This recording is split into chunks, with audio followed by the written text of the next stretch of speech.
اللہ تبارک و تعالی ہم سب کا خالق و مالک ہے۔ ہمارے پاس اس قدر بے شمار نعمتیں ہیں کہ رب خود فرماتا ہے کہ تم گننا چاہو تو تم گن نہیں سکتے، اور زیادہ تر نعمتیں وہ ہیں جو اللہ نے ہمیں بغیر مانگے عطا فرمائی ہیں، بغیر ہماری خواہش کے، بغیر ہماری طلب کے، بغیر ہماری دعا کے رب کریم نے اپنے فضل سے عطا فرما دی۔ نعمتوں کے ادا کرنے کے بعد شکر کا حکم ضرور دیا گیا ہے، لیکن کوئی اتنا سخت طریقہ اس کا وضع نہیں کیا گیا کہ اب سارا دن کوئی شخص مسجد میں بیٹھا رہے تو شکر ادا ہوگا۔ اب اس کو یہ نہیں کہا گیا کہ تمہیں آنکھیں دی ہیں تو 2000 نفل پڑھو ایک آنکھ کے لیے، نہ یہ فرمایا گیا ہے کہ تمہیں اب زبان دی ہے تو تم اس طرح کرو، پہلے اس کے لیے 20,000 نوافل ادا کرو، 100 قرآن مجید ختم کرو۔ ایسی کوئی بات نہیں ہے، بلکہ اللہ تبارک و تعالیٰ نے شکر کا حکم دیا، اور جو چیز زیادہ اہم ہے، جو زیادہ توجہ طلب ہے، جو چیز زیادہ سمجھنے والی ہے، وہ یہ ہے کہ مالک نے سارا کچھ دے کے جو مطالبہ کیا ہے وہ یہ ہے کہ تم نے اب جو نیک عمل کرنا ہے وہ خالص میری رضا کے لیے کرنا ہے۔ قل ان صلاتی و نسکی و محیای و مماتی للہ رب العالمین، محبوب فرما دیجیے بے شک میری نماز، میری قربانیاں، میرا دنیا میں رہنا اور میرا دنیا سے پردہ کرنا اس رب کے لیے ہے جو تمام جہانوں کا پالنے والا۔ ہمیں یہ حکم ہے کہ ہم جب بھی کوئی خیر کا کام کریں، جب بھی کوئی اچھا کام کریں، جب بھی کوئی بھلائی کا کام کریں تو اس میں نیت خالص کریں، ارادے خالص کریں۔ انسان کو جو اجر ملے گا نا قیامت کے دن، جو ثواب ملے گا وہ اس کی نیت اور ارادے پر ملے گا۔ امام جلال الدین سیوطی رحمۃ اللہ علیہ سے کسی شخص نے کہا تھا جی ایک حدیث میں نے پڑھا ایک نیکی کا 10 گنا اجر ہے، ایک میں پڑھا 70 گنا، ایک میں 700 گنا ہے، تو اجر ہے کتنا؟ تو آپ فرمانے لگے جتنی نیت اچھی اتنا اجر بھی زیادہ۔ یہ تو ڈیپینڈ کرتا ہے تیرے اوپر۔ کام لوگ کراتے ہیں نا، ہماری مسجد میں کام شروع ہے، کام لوگ کراتے ہیں، تب کچھ لوگ ایسے ہوتے ہیں کوئی بھی کام کرنے والا وہ کام کا تب اس سے جان چھوٹے کسی طریقے سے، اور کچھ کام کرتے ہیں تو مزہ آ جاتا ہے۔ ان کی صفائی، ان کی دلچسپی، ان کا ذوق، ان کا شوق، ان کی توجہ بتلاتی ہے کہ یہ شخص واقعی کام کرنا چاہ رہا ہے اور اس کی دلچسپی ہے۔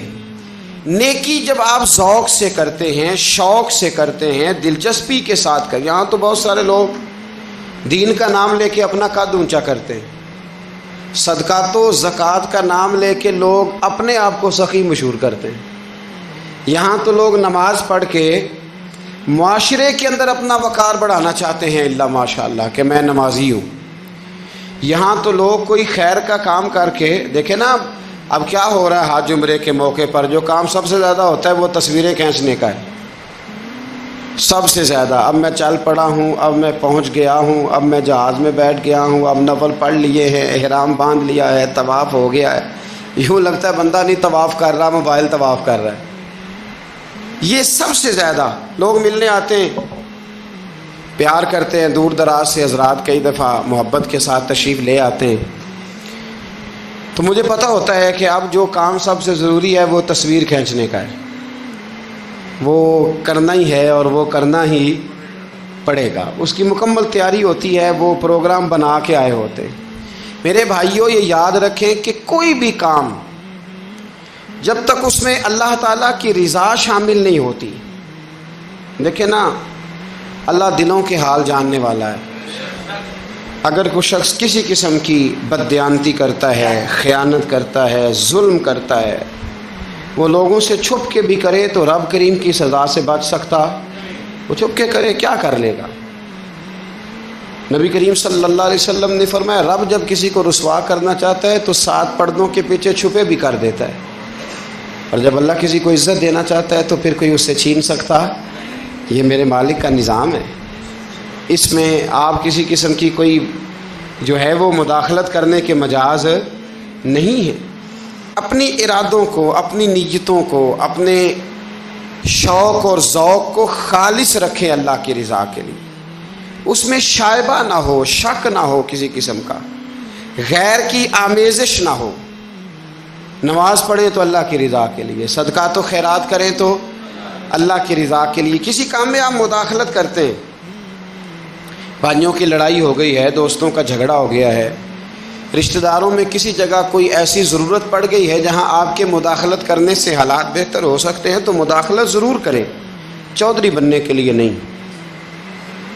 پنچایت کا سرپنچ بننے کے لیے نہیں، اس نیت سے کہ میرے نبی پاک علیہ السلام نے فرمایا جس نے دو لوگوں کی صلح کرا دی، رب 2 حج اور 2 عمرے کا ثواب عطا فرمائے گا۔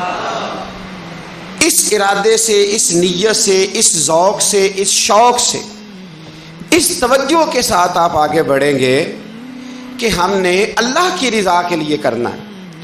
ہمارے آج کل کے جتنے امور ہیں، ان امور کے اندر دنیا داری غلبہ کرتی چلی جا رہی، ہر کام میں دنیا داری کی آمیزش ہو جاتی ہے، نہ چاہتے ہوئے بھی، نہ ارادہ کرتے ہوئے بھی، بہت ساری جگہوں پہ۔ اور دنیا داری اتنی غالب ہو گئی ہے کہ دنیا ہی دنیا نظر آنے لگ گئی ہے، دنیا ہی دنیا، یعنی کوئی چیز کیمرے کی آنکھ سے چھپ نہیں پا رہی، کوئی بات ایسی نہیں جس پر لوگوں کی نظریں نہ ہوں، کوشش کریں۔ اور عجیب بات یہ ہے کہ دنیا داری ہو، دولت ہو تو اس کو چھپا کے رکھا جاتا ہے، اور دین کی کوئی بات ہو اس کو نشر کرنا ضروری سمجھا جاتا ہے تاکہ لوگوں کو میرے تقوی اور میری پرہیزگاری کی خبر جلدی جلدی مل جائے۔ میرے نبی کریم علیہ الصلاۃ والسلام نے خالص اللہ کی رضا کے لیے ہر کام کرنے کا حکم دیا۔ سیدہ عائشہ صدیقہ رضی اللہ تعالیٰ عنہ راوی ہیں، الترغیب و ترہیب میں حدیث ہے، پیارے حبیب کریم سید عالم صلی اللہ تعالیٰ علیہ وسلم نے ارشاد فرمایا کہ حضور ایک دن مجمع، صحابہ کے مجمع میں حضور نے پوچھا بتاؤ اسلام کی سب سے مضبوط بنیاد کیا ہے؟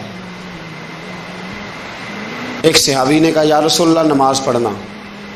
5 وقت لوگ جمع ہوتے ہیں، ایک دوسرے کا حال احوال پوچھتے ہیں، معاملات ہوتے، یا رسول اللہ صلی اللہ تعالیٰ علیہ وسلم مضبوط بنیاد ہے اسلام کی نماز پڑھنا، 5 وقت جمع ہونا۔ حضور نے فرمایا بات تمہاری ٹھیک ہے پر تم میری مراد کو نہیں پہنچے۔ عرض کی حضور حج کرنا، مختلف رنگ، مختلف نسلیں، مختلف قبیلے، مختلف بولیاں، لیکن جب حج کرنے پہنچے تو لباس بھی ایک ہی ہو گیا، گفتگو بھی ایک ہی، لبیک اللہم لبیک لبیک لا شریک لک لبیک ان الحمد والنعمت لک والملک لا شریک لک لبیک۔ ایک ہی صف میں کھڑے ہو گئے محمود و ایاز، نہ کوئی بندہ رہا نہ کوئی بندہ نواز۔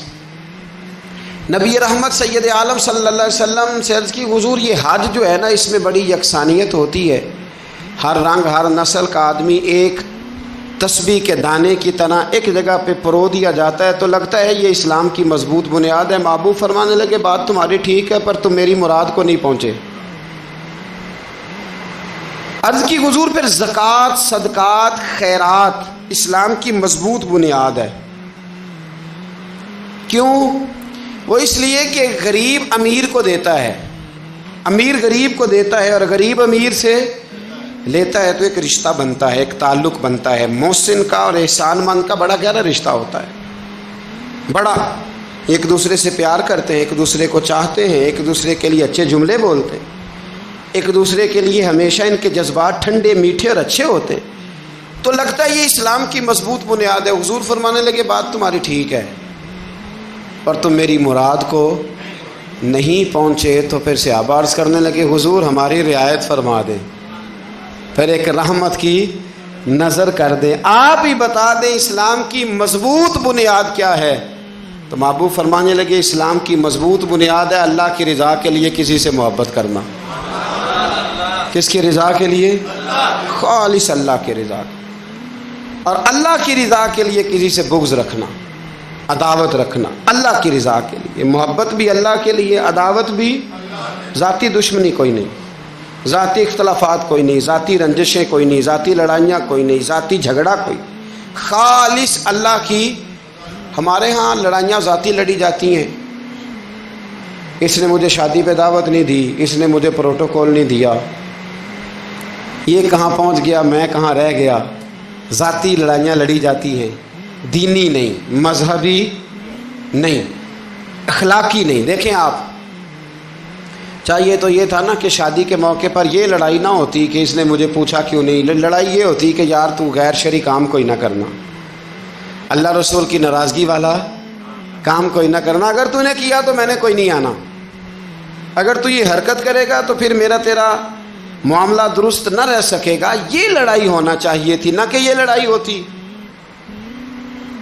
کہ مجھے بلایا کیوں نہیں، پروٹوکول کیوں نہیں دیا، اعزاز کیوں نہیں دیا۔ تو حضور نے فرمایا اسلام کی مضبوط گرہ، اسلام کی مضبوط بنیاد ہے اللہ کی رضا کے لیے محبت کرنا اور اللہ کی رضا کے لیے کسی سے عداوت رکھنا۔